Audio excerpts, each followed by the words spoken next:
It is Monday evening.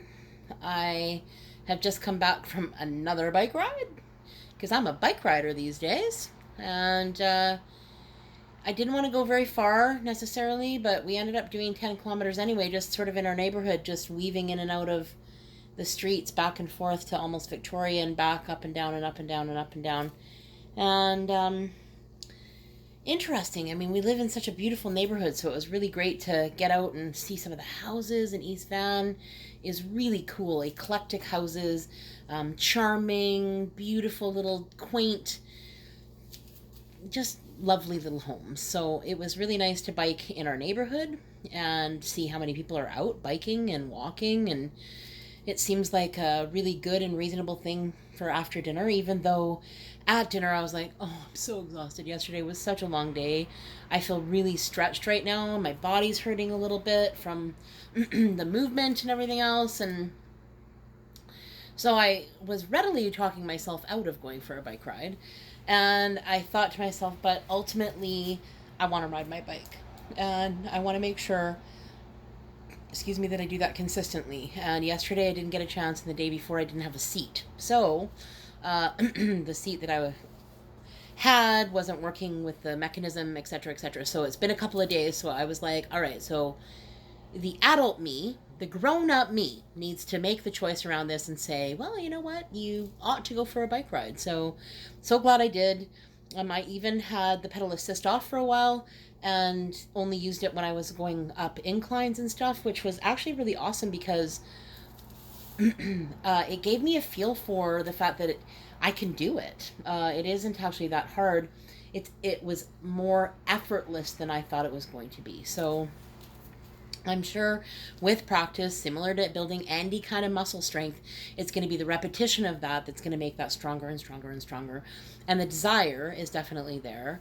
I still feel self-conscious, and granted, someone said the other day, well, do you think that that's what you're looking for when you're looking out there? Well, my experience as a big girl walking in the world, that I do get discriminated against, that I have had situations where I've been judged or mocked or ridiculed or bullied, and so therefore I'm really leery of putting myself out there. I remember being in the gym and being really someone really nasty, just being really really nasty, and it literally took all of my confidence away, or I allowed it to, and leveled me. And I know that it took me out of the game for a long time. So this, riding a bike might seem really simple and easy to everyone else, and it may be that it's simple and easy, yet complicated in how many layers and levels that I have to get through in order to want to go out there and put myself out there. I'm a big girl on a bike, and I am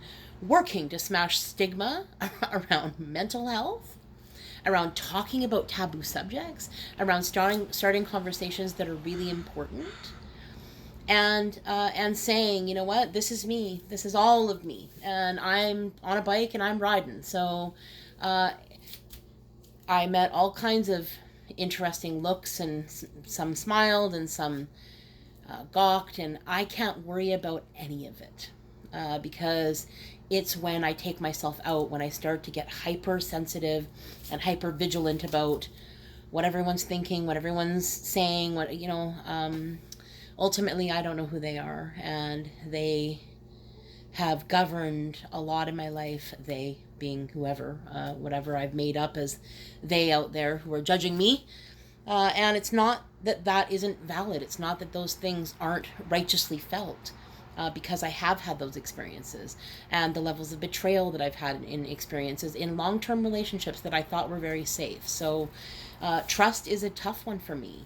And I know that, when I'm out there and I'm living life, and I'm riding highs, and I'm just doing life bolder and bolder and bolder, there are people that for whatever reason have felt in the past the need to rip me down and to be mean, either derogatorily to my face and or behind my back. And some of it's been nasty. So that made me shrink. Like, I just felt like, okay, I need to protect and be safe. And so I'll keep myself really small, and I'll keep my circle really small, which really ultimately meant my family. And that didn't start to shift and change until I got to hilarapy. Until I sort of walked through the doors, I was barely breathing. My walls were really high, and in order to, get inside, it was going to take a lot, and I was ready for a fight. I was ready. I was raring for somebody's going to out to get me. Who is it? And let me punch first. And, it was walking through the door that allowed me to risk the possibility that it could happen again. Because by saying yes to life and by dialing myself in to some of these places that have been dangerous for me, or that I have experienced as a dangerous situation, violent, volatile, whatever that may be, that realistically, in order to step back in to the ring, the proverbial ring of life, and really, start to own myself and own my worth and own my voice and do what I'm here to do and live on purpose, I risk people being mean. I risk people trying to tear me down. I risk all of those things. But I also used to live in this complete fear-ridden place of feeling like it wasn't okay for me to take a turn, that I had to be in fear of all of these people. And at this point in time, I'm shifting that to I'm secure, I'm confident, I'm worthy, I'm enough, I am worth figuring this stuff out, and I'm really dedicated. I'm loyal, I have integrity, I operate from my heart. That's where I live most of the time. And granted, it is multifaceted. There are dark, shadowed places that I don't love about myself that come up and rear their ugly, the ugliness of the trauma and the stuck energy that happens to be in my body, all of the traumatic experiences that have informed my neurological system that, frees me in those moments. And ultimately, I feel responsible to go and sort of gently but kindly unlock those things and start to unwind those roots so that we can, allow those things to subside. Because ultimately, we're all worthy. We're all, worthy to be included. We're all worthy to be paid. We're all worthy to have a voice. And that's what I'm working on continuously. And I said in my accountability group today, I just really want to get to the place where I'm like, yes, I've arrived. I'm here. I'm never leaving here. This is the confidence that I just am going to live with forever and ever and ever. I'm going to have the confidence to trust the process, that it's perfect in every measure. And there are glimpses and moments of that throughout my day.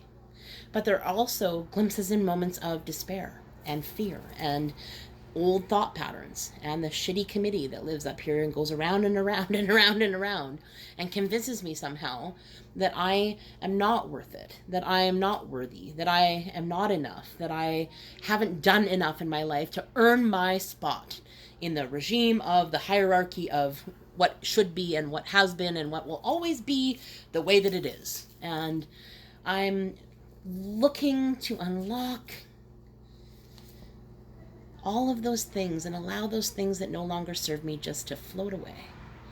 And so today, I decided to ride my bike. Today, I decided to push myself a little further. Today, I made a choice for my well-being. I ate well all day. I drank enough water today. I took care of my physical health. I took care of my mental health. And I took care of my spiritual health. And when I'm doing all of those in combination with each other, I'm a better mother, I'm a better friend, I'm a better lover, a better girlfriend. I'm better. And I am enough. And so are you.